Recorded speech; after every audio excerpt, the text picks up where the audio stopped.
I didn't come to Mexico looking for love. That's the part people always get wrong. I came because my life in the US had gone quiet in a way that felt final, like the noise had shut off and wasn't coming back on. I'm 58 years old, American, and I spent most of my life working construction. Not the romantic kind people picture on TV, real job site work. Commercial builds, remodels, concrete pours, framing in the heat, winter mornings where your fingers go numb before the sun's even up. I did it for decades. Union jobs when I could get them, side work when I had to. I paid my dues with my body. By the time I hit my mid-50s, my knees were shot, my shoulder clicked when I lifted anything heavier than groceries, and every doctor I saw gave me the same look. You can keep going, but you won't like how it ends. So I stopped. I wasn't rich, but I wasn't stupid either. I'd saved. I had a pension, investments, and enough set aside to finally breathe. What I didn't have anymore was a reason to wake up excited. After my divorce, my life shrank. Not dramatically, quietly. Fewer calls, fewer plans, fewer people who actually noticed whether I was around or not. Days started blending together. Coffee, errands, TV, sleep, repeat. America makes loneliness expensive. You pay rent just to sit alone. So I left. Mexico wasn't my first thought, but it made sense. Affordable, warm, alive. I chose Mexico City, rented a modest apartment in Roma Norte, and told myself I'd keep things simple. Live, cheap, stay independent, don't get tangled up in anything complicated. For the first few weeks, it worked. New streets, new sounds, food that didn't taste like cardboard. People outside at night, laughing, living, not rushing home to isolate. I started taking Spanish classes. I walked more, slept better. Then the novelty wore off. And what was left was still me, just older, sore, and alone in a different country. That's how I ended up at the same 7-Eleven almost every day. Not because I needed it. There was a cheaper corner shop literally closer to my apartment. But she worked at the 7-Eleven. Her name was Maria. She was 28, Mexican, worked the counter during the morning and early afternoon shifts. Small, sharp, hair always pulled back like she didn't have time to worry about impressing anyone. And she had this look like she was constantly evaluating the world, deciding what mattered and what didn't. The first time I noticed her, I was buying bottled water and gum, fumbling through my Spanish like an idiot. She didn't laugh. She corrected me, quick, gentle, then smiled like it wasn't a big deal. Tranquilo, she said. You're trying. That alone put her ahead of half the people I'd met. The second time I came in, she recognized me. You live nearby, she said, not as a question. The American. I nodded, a little embarrassed, and told her where I was from. Arizona. She said she'd never been to the U.S., but her cousin lived in Tucson and always sent photos of malls like they were monuments. The third time, she teased me. You come here every day, she said, ringing me up. You really like 7-Eleven. I tried to be smooth and said, maybe I like the service. She rolled her eyes, then laughed. Not polite laughter, real laughter. And that was the moment something clicked. Not attraction, exactly. Recognition. I started timing my mornings around her shifts without admitting it to myself. I'd tell myself I just needed water or coffee, but my feet knew where they were going. She remembered my name, remembered what I bought, asked how my Spanish class was going, asked if I was settling in. Okay, small things. But when you've been invisible for a while, small things feel enormous. One morning, she looked at me for a second longer than usual. You okay? She asked. You look tired. Not tired like sleepy, tired like worn down. I'm fine, I said automatically. She didn't argue. She just nodded, grabbed a piece of sweetbread from behind the counter, and slid it toward me. This one's good, she said. On me. I tried to refuse. She shook her head. I walked out of that store holding a cheap piece of bread like it was proof I still mattered. That scared me later. Because by the time I realized how attached I was getting, it was already happening. If she wasn't working, I felt annoyed for no good reason. When she came back after a couple days off, I felt relieved. Like balance had been restored. She started opening up slowly. Not dramatic stories, just reality. She grew up in Iztapalapa, not the version of Mexico City people post online. The version where you learn awareness young. She helped her mom with bills. She had a younger brother who was smart, but constantly one setback away from dropping out of school. Her paycheck from the 7-Eleven was steady, but small. Everything costs more now, she said once, even being poor. That line stuck with me. Because I was living cheaper than I ever could in the States, while she was still barely treading water in her own city. So I started helping in ways that didn't feel like helping. I'd bring her coffee, I'd buy lunch when her shift ended. I'd insist on paying when we went out, even though dinner for both of us cost less than what I used to tip back home. She resisted at first. You don't have to, like it was reflex. Eventually, she stopped resisting. By the time we went on our first real date tacos, a walk, sitting on a plaza bench watching street performers, she already felt woven into my day. She wasn't flashy, she wasn't constantly on her phone, she didn't flirt with other guys. She worked hard, went home tired, and still found the energy to laugh at my bad jokes, and that's why I trusted her. I'd heard the warnings. Every expat hears them. Don't put anything in her name. Don't pay for family emergencies. Don't confuse attention with affection. I believed all of it. The problem was, Maria didn't fit the stereotype. She had a real job, real responsibilities. She didn't ask for money. She didn't talk about shopping or upgrading her life. If anything, she seemed proud of surviving on what she had. So I let my guard down. And that was my second mistake. About 2 months in, things shifted from dating to something heavier. She started staying over sometimes, left a toothbrush, folded my laundry once and laughed at how I did it wrong, started calling my apartment our place like it slipped out by accident. One night, while we were eating takeout on my couch, she asked casually, "You're okay here because you have savings, right?" Not greedy, not aggressive, just curious. But the way she asked tightened something in my chest, because I realized she wasn't asking if I was okay, she was asking how okay. That night, after she fell asleep, I stared at the ceiling and did what I've always done when emotions start making noise. I ran the numbers. I wasn't rich, but compared to her world, I might as well have been, and I realized how quickly the wrong person could turn stability into obligation. I remembered my construction days. Guys who got burned because they trusted the wrong partner, signed the wrong paper, assumed loyalty would protect them. And I remembered something an old foreman once told me, you don't really know someone until the conditions change. That's when the idea formed. Not to hurt her, not to trick her, just to know, to see what happened if the money disappeared. I didn't know then that the test wouldn't just reveal her character, it would teach her exactly where my weaknesses were, and once someone knows that, you don't get to take it back. I told myself the test would be simple, nothing dramatic, nothing cruel, just a shift in circumstances to see what stayed the same and what didn't. Because here's the thing, nobody likes to admit, when money enters a relationship unevenly, it doesn't announce itself, it settles in quietly.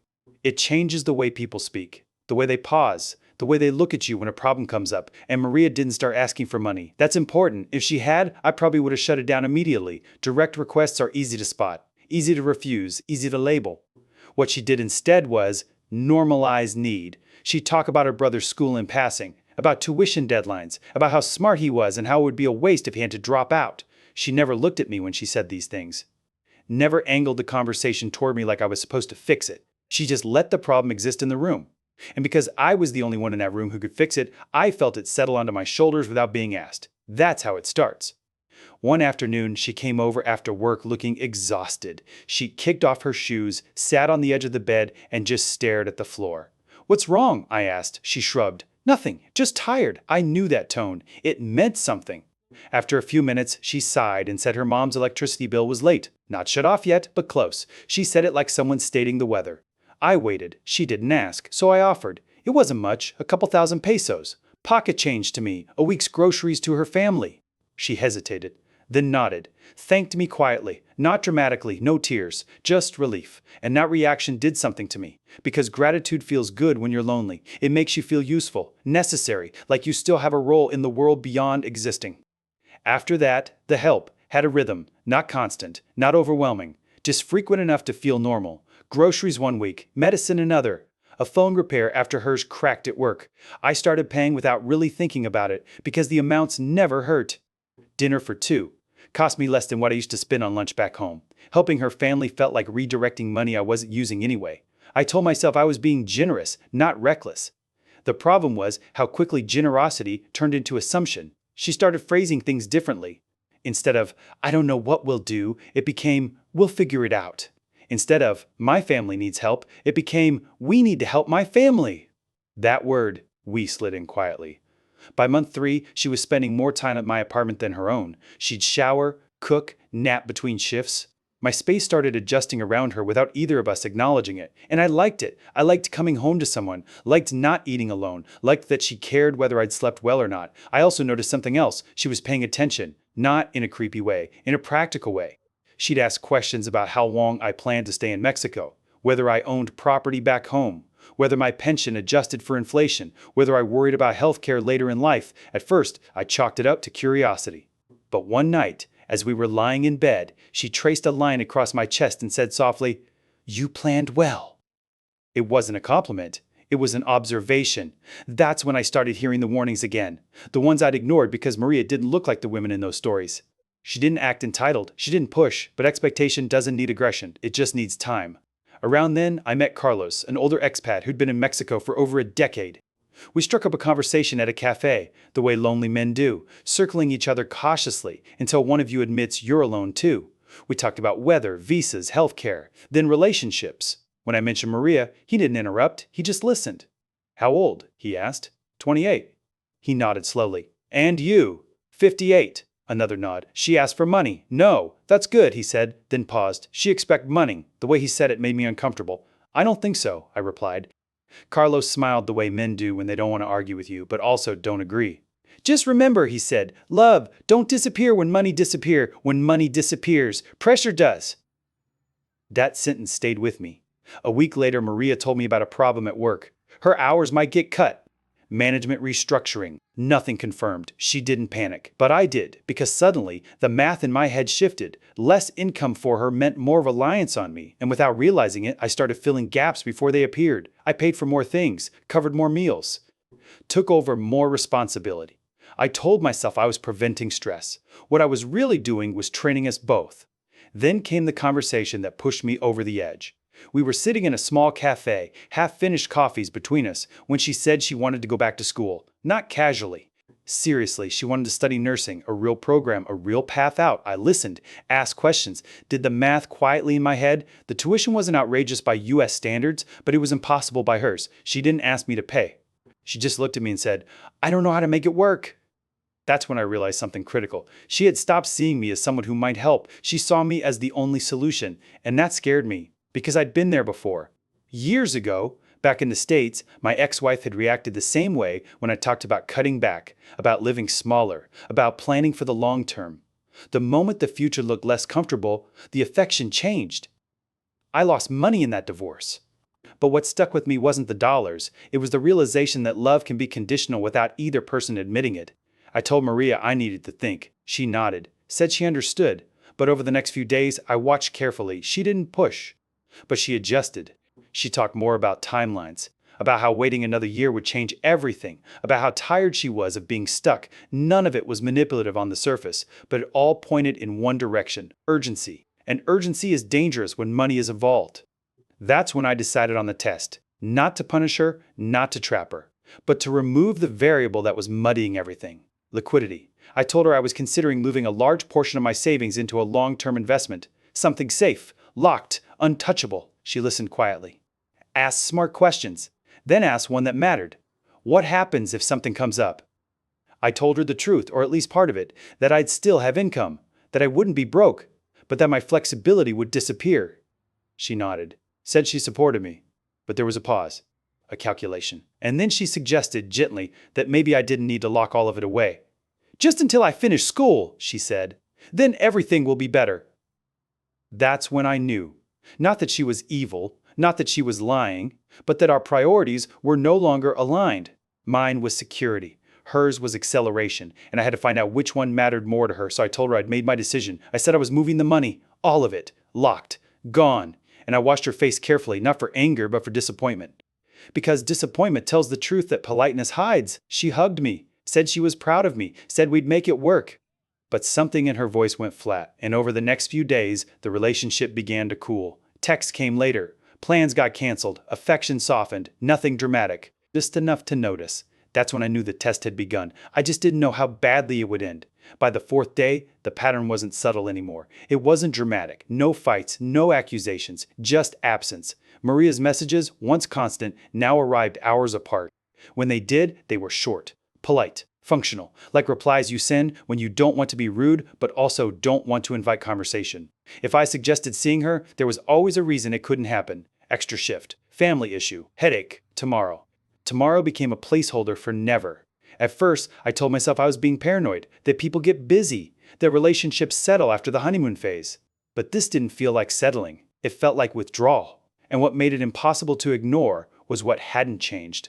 Her social media, stories every day, coffee with friends, smiling selfies, sunset captions about trusting the process. Not exhausted, not overwhelmed, just elsewhere. She wasn't too tired for life, she was too tired for me, and only one thing had changed between us. My money had become unreachable.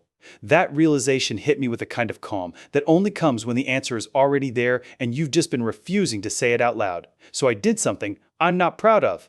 I lied. Not a big lie, not an elaborate story, just enough to see what would happen.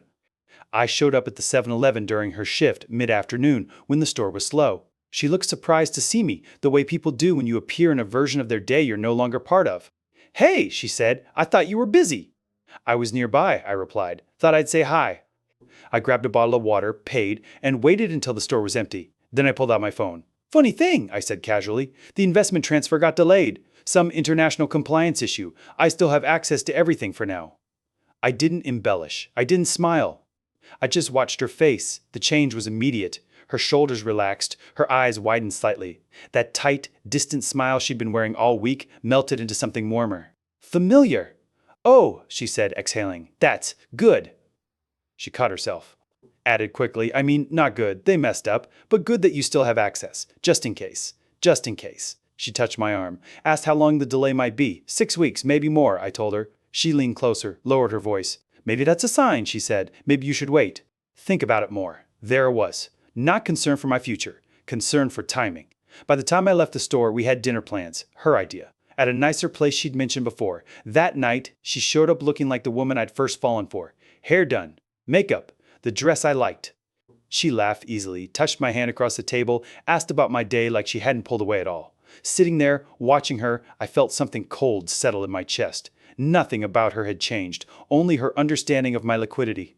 That night, alone in my apartment, I did what I always do when emotions get loud. I ran the numbers. If I stayed with Maria long term, if I married her, if I brought her to the States, visa costs, flights, legal fees, living expenses while she adjusted, tuition, healthcare, family emergencies back home, conservatively, $50,000. And that assumes she stayed. That assumes she didn't wake up one day with permanent residency and realize the 58-year-old construction worker wasn't the life she wanted anymore. The math wasn't subtle. Her affection rose and fell with access to cash. That's not love, that's a transaction warming up. I didn't confront her right away. I wanted to be sure. So I planned one final test, the kind you don't come back from. I texted her just before 11 that night. "Can you meet me at the 7-Eleven parking lot at 2 a.m.? "It's important," she called immediately. "What's wrong?" she asked. "Are you okay?" "I'm fine," I said. "I just need to tell you something in person." There was a pause, long enough for me to picture her weighing the inconvenience. Then she said, "Okay, I'll be there at 1005 a.m. I stood under a flickering streetlight watching a stray dog tear into a trash bag. I wasn't nervous. I was settled. Maria arrived a few minutes later on her scooter. No makeup, oversized shirt, helmet hair. She looked genuinely worried. "What's going on?" she asked. "You're scaring me." I didn't answer. I opened my banking app and handed her the phone. She stared at the screen. Balance, 12,743. Her breath caught. "What happened?" she asked. "Where is everything?" "The investment went through," I said calmly. "I lied about the delay. I needed to see what you'd do." Her face hardened. "This is a test," she snapped. "Yes." "That's insane," she said. "You lied to me." "I gave you a choice," I replied. "When you thought I was broke, you disappeared. When you thought the money was accessible again, you came back." "That's not true, isn't it?" She stopped talking. Tears welled up slowly, angry and hot. "I wasn't using you," she whispered. "Maybe you didn't think you were," I said. "But when I told you about locking my money away for my future, your first instinct was to ask me to do less so your life could move faster. That's not fair." "And the last few days," I continued, "the distance, the cancellations. Then suddenly you missed me again when you thought the money was back." Her mascara streaked as she cried. "I thought you loved me." "I did," I said. "That's why I had to know." I pulled folded bills from my pocket and held them out. "This is for your brother's tuition, the part you were short." She stared at the money like it burned. "I don't want your money." "Yes, you do," I said softly. "You just didn't want to ask." She pushed it back toward me. "You don't know what it's like to struggle," she said. "You throw away more money in a month than my family sees in a year." "You're right," I replied, "but I know what it feels like to be seen as a solution instead of a person." She turned away, then stopped. "You know the worst part," she said, voice shaking. "I did love you, or I was starting to, but you treated me like an experiment." She shoved the money back at me. "Keep it. I hope it keeps you warm." Then she got on her scooter and drove off into the dark. I stood there long after she left, holding the cash, asking myself the question I'd been avoiding since the beginning. What if she was right? And what if I just taught her exactly what kind of man to find next? I thought that was the end, that the parking lot was the final scene, that I'd asked my question, gotten my answer, and walked away bruised but intact. That's the version of the story I told myself for a few days. I went quiet, stopped texting, deleted our chat thread but didn't block her. I needed space, not just from Maria, but from the version of myself that thought he could run emotional experiments without consequences. I went back to routine, gym in the mornings, cheap groceries, long walks, the life I'd designed to be calm. But calm doesn't mean settled, because underneath it all, something kept scratching at me. Maria hadn't reacted like someone who'd been caught stealing. She'd reacted like someone who'd been insulted. And that difference mattered more than I wanted it to. 3 days after the parking lot, I got a message from her. Not angry, not apologetic, just neutral. We need to talk. You embarrassed me. You lied to me. That's not love. I stared at the message for a long time before replying. I needed the truth. Her response came quickly. The truth is, you think money makes you smarter than everyone else. That stung, because it hit closer to home than I liked. We went back and forth for hours that night, not yelling, not accusing, explaining. She told me how humiliating it felt to realize she'd been evaluated, measured. Like her feelings were data points. She told me she pulled away because she was hurt, not calculating. She told me she didn't want to ask for money because she didn't want to become that person in my eyes. And then she said something that shifted everything. You think I don't notice when you watch me around money, when you pause before paying, when you test me. I didn't have a response, because she was right. I had been watching. She wasn't innocent, but neither was I. That conversation ended with something close to a truce, not forgiveness, but openness. She said she needed time. I agreed, and for about a week, things were quiet. Then she showed up at my apartment, unannounced. She looked exhausted, eyes swollen, voice raw. I can't stop thinking about it, she said. About us. I should have sent her away. I didn't. We talked for hours. About the future, about expectations, about trust. She cried again, but differently this time. Not angry, not defensive, tired. She told me she felt like she was always one emergency away from falling apart, that every delay felt catastrophic because there was no cushion, no backup. You have choices, she said. I don't. And that sentence broke something in me, because it was true. So I did what men like me do when confronted with that imbalance. I tried to fix it. I told her I was sorry for the test. I told her I shouldn't have lied. I told her I still cared. And then I did the one thing I swore I wouldn't.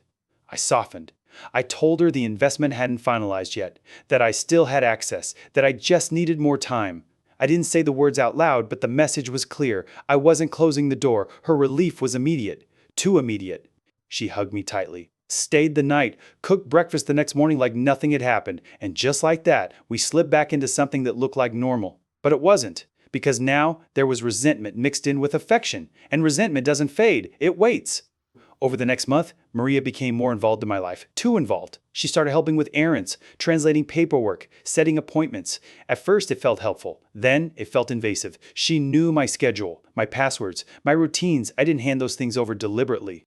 I let them go one by one, because trust feels like relief until you realize you've outsourced control. She suggested it would be easier if I added her to one of my accounts, just so I can help with payments, she said. So you don't forget. I hesitated. She noticed. Do you still think I'm using you? She asked quietly. That question again. And instead of answering honestly, I caved. I added her as an authorized user, not full access, just enough to help. That was the moment the balance shifted for good. The changes didn't happen overnight. They never do. Small transfers, bills paid for me, cash withdrawals, she explained afterward. Everything had a reason. Everything made sense until it didn't. I noticed one afternoon that my balance was lower than expected. Not alarming, just off. I asked her about it casually. She explained quickly, confidently. I nodded. That was my second mistake. Over the next 2 weeks, the numbers drifted further. I started checking more often. And that's when the explanations got shorter, more defensive. You worry too much. You said you trusted me. I'm just trying to help. Then one morning, I logged in and couldn't access my account. Password error. I tried again. Locked. I felt my stomach drop. I called the bank, sat on hold, explained. The email on the account wasn't mine anymore. The phone number wasn't either. My hands started shaking. I confronted her that night.